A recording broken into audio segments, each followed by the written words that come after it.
Chapter 2. The world was just waiting for you to see it differently. You've been told that life is something happening around you, outside of you, apart from you. That you are an observer in a world already in motion, a tiny figure on a giant stage, trying to find your place in the play, hoping your lines are good enough to be applauded.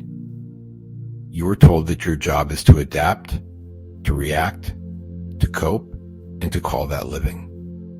But that was never true. The world does not exist independent of you. It waits for you.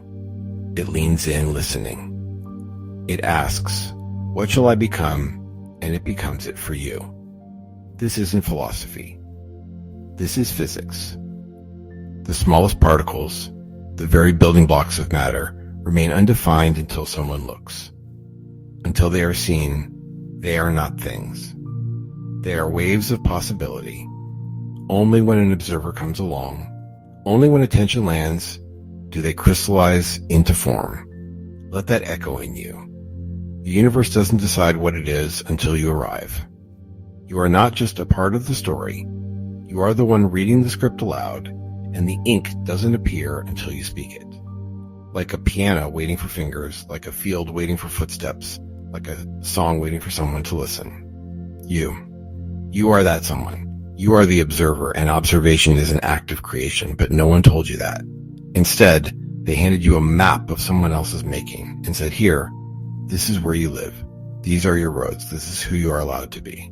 And so you followed their lines, not realizing you were the one drawing them. You began to expect rejection, so the world mirrored it back. You began to fear being misunderstood, so people stopped understanding you. You collapsed those versions of reality simply by looking through a lens that was never yours to begin with. And then, like all of us, you wondered why the world kept confirming your pain. Not because it's all that exists, but because it's all you kept choosing to see. Not on purpose. Not as punishment, but as habit, as programming, as a survival dance learned long ago. And yet, even now, the wave of infinite possibility waits for you to look again. This is not imagination. This is how the universe works. Remember when you were a child and you could turn a bathtub into the ocean, a bedsheet into a mountain, a whisper into a whole new world? That was never pretend. That was your original power, unfiltered. Then came bells, schedules, test scores, labels like too emotional, too much, or too quiet. The conditioning began. See what you're told to see. Feel what is allowed. Question nothing. And slowly, the observer in you began to forget her own magic. But magic doesn't die. It waits. And it only takes a breath to begin again. The moment you remember that your attention is sacred, that it is the brush that paints this canvas, the spell breaks. You begin to witness your assumptions instead of obeying them. You begin to question the story in real time instead of living it on repeat. You begin to see differently. And when you see differently, everything changes. If you assume you are loved, you collapse the reality in which love arrives. If you assume you belong, the room softens around you. If you observe the light even in heartbreak, the light shows up and sits beside you. You don't need to fight to change the world. You only need to look at it differently.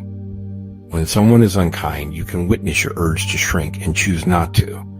When silence makes you feel forgotten, you can feel that ache and not collapse into the old story. You can look again. You can stay soft. You can stay in the present. And suddenly, you're not repeating the pain. You're rewriting the code. You've become the person who doesn't flinch when the world forgets you, because you remember yourself. The systems that shaped you, school, society, even your own family, were designed to train your eyes to look through a narrow lens. But you are not your mother's fear. You are not your teacher's rulebook. You are not the version of yourself you had to become to be safe. You are the one who sees. And seeing is what sets everything in motion. Let yourself feel that truth in your body, not just in your mind. This isn't something to analyze. It's something to remember. Like hearing a lullaby from a past life. Like walking into a garden and realizing It's been yours all along. You are not just watching your life play out. You are deciding which song plays next.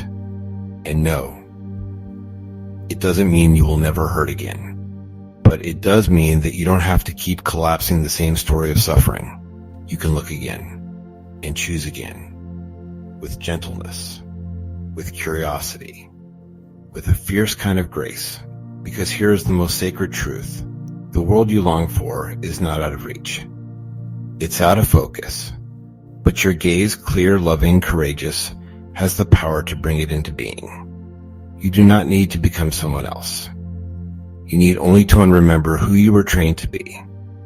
Beneath that costume, the observer waits.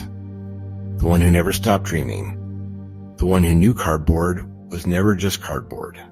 The one who never stopped painting with light. You are not lost. You are not late. You are simply being asked to look again.